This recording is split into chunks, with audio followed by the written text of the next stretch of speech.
पातळीवर 17-18 फेब्रुवारी 2024 रोजी या देशातलं पहिलं अखिल भारतीय पाली साहित्य संमेलन आयोजित केलेलं आहे। बुद्ध धम्मात पाली ही जी भाषा आहे ही अत्यंत प्राचीन अशी भाषा आहे आणि बौद्धकालीन ती भाषा होती। ते सर्व भाषेचा उगम त्या पाली भाषेमधूनच झालेला होता। तथागत भगवान बुद्धाच्या काळात ही भाषेला राजवैभव प्राप्त होतं, परंतु दुर्दैवानं काही दिवसात ही भाषा लुप्त होत चाललेली होती।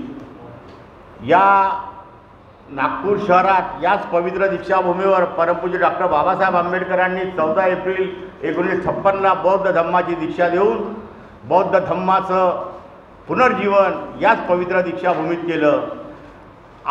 माझ्यासह सर्व संयोजक अशोक सरस्वती, आमची सर्व टीम या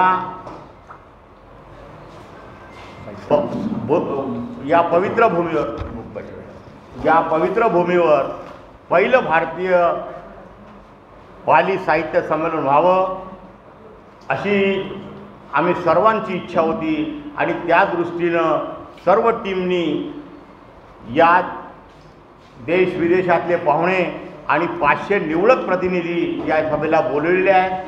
आपण या नागपूर शहराचे सर्व पत्रकार बंधू या पाली साहित्य संमेलनाचं प्रचार व प्रसार कराल यात दुमत नाही। आपलं सहकार्य आम्हाला अपेक्षित आहे।